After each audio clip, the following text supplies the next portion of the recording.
সন্ধ্যার গম্ভীর সময় গাছের ছায়ার নিচে এক বৃদ্ধা মা ভাঙা ভাঙা শ্বাসে দীর্ঘশ্বাস ফেলছিলেন। তার এক চোখ ছিল না, আরেক চোখ দিয়েও তিনি শুধু ঝাপসা ঝাপসা দেখতে পেতেন। এই সেই মা যিনি নিজের সন্তানকে বুকের দুধ, ঘাম আর রক্ত দিয়ে লালন পালন করেছিলেন। অথচ আজ সেই সন্তানেরই অবহেলায় তিনি পথে পথে ঘুরে বেড়াতে বাধ্য হয়েছেন।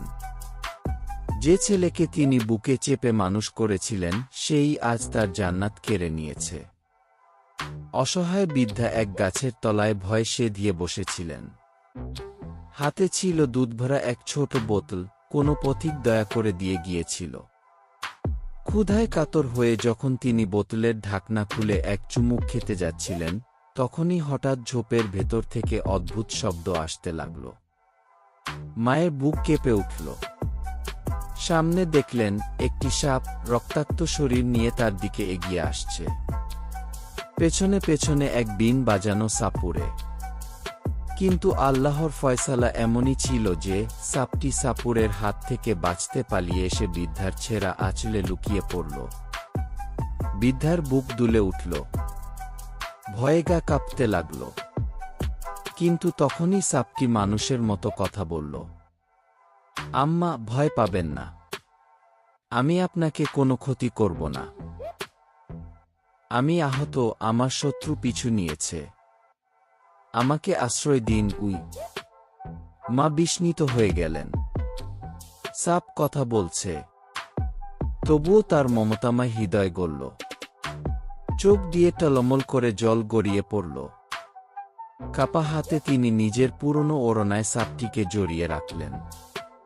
কিছুক্ষণ পর সাপুরে এসে জিজ্ঞেস করল, বুড়ি, এখানে দিয়ে কোনো সাপ গেছে কি?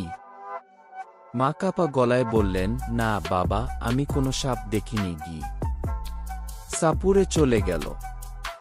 আঁচল থেকে বের হয়ে সাপটি কৃতজ্ঞ হয়ে বলল, আম্মা, আপনি আমার প্রাণ বাঁচিয়েছেন, আমি সারা জীবন আপনার এই উপকার ভুলব না। কিন্তু আপনি কেন কাঁদছেন?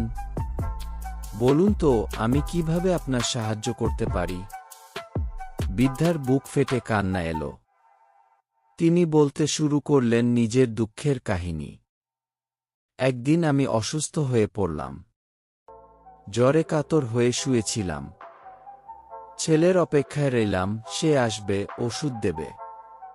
কিন্তু সে এল না। বরং একদিন ঘরে ঢুকে আমাকে লাঠি দিয়ে এমন মারল যে শরীরে ফোসকা পড়ে গেল। আমি কাঁদতে কাঁদতে বললাম, বাবা, আমার দোষ কি? সে চিৎকার করে বলল, তুই আমার অপমান করেছিস। মানুষ আমাকে কানা বলে ডাকে। তোকে নিয়ে আমার সম্মান শেষ হয়ে গেছে। তুই মরে গেলেই বাঁচি। তারপর সে ঘর ছেড়ে চলে গেল। আমি পা জড়িয়ে ধরলাম, বাবা, যাস না। আমি কাউকে কখনো বলবো না তুই আমার ছেলে। শুধু আমার চোখের সামনে থাক। কিন্তু সে নিষ্ঠুরভাবে চলে গেল। আমি আশা করেছিলাম বিয়ে হলে হয়তো সবকিছু পাল্টাবে। ছেলের বউ এলো, কিন্তু সে তো আরো নিষ্ঠুর। দিনরাত আমাকে কাজ করাত, খাওয়ার আগেও না দিত। একদিন আমি ক্লান্ত হয়ে বউয়ের পা টিপছিলাম, হঠাৎ ঘুম এসে গিয়েছিল। সে রেগে গিয়ে আমাকে ঠেলে ফেলে দিল। ছেলে এসে আমার বিরুদ্ধে বলল, তুই আমার সন্তানকে মারতে চেয়েছিস। সে আমাকে ঘর থেকে বের করে দিল। আমি ভিক্ষুকের মতো রাস্তায় রইলাম। শেষে এক গাছতলায় এসে বসে পড়লাম। তখন এক পথিক দুধের বোতল দিয়ে গেল। হাতে বোতল ছিল, কিন্তু বুকের ভেতরে শুধু চিন্তা, আমার ছেলে খেয়েছে তো? এই সময় সেই আহত সাপ আমার আঁচলে এসে লুকালো।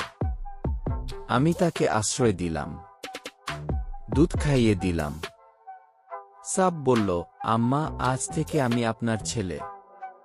এরপর থেকে সে দিন হলে এক যুবকের রূপ নিত, রাত হলে আবার সাপ হয়ে আমার কুঁড়েঘর পাহারা দিত। আমি ভাবলাম, রক্তের নয়, এই সাপই আমার আসল সন্তান, ভালোবাসার সন্তান। কিন্তু সে শুধু আমাকে ভালোবাসত না, আমার হয়ে প্রতিশোধও নিতে চেয়েছিল। একে একে আমার ছেলের সব সন্তানকে সে নিয়ে এলো আমার কাছে। গ্রামে হাহাকার পড়ে গেল। অবশেষে সত্য প্রকাশ পেল। ছেলে জানল তার মা নিজের চোখ উৎসর্গ করেছিলেন তার জন্য। সে ভেঙে পড়ল, কান্নায় কাতর হয়ে মায়ের ক্ষমা চাইল। বউ হাঁটু গেড়ে কাঁদল। তখন সাপ বলল, মা তো তোমাদের ক্ষমা করেছে, কিন্তু ন্যায় বিচার এখনো বাকি গি।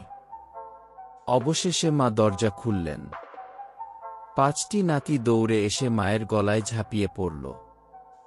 ছেলে আর বউ চোখের জল ফেলতে ফেলতে প্রতিজ্ঞা করল, এবার থেকে আমরা সারা জীবন আপনার পায়ের তলায় থাকব গি।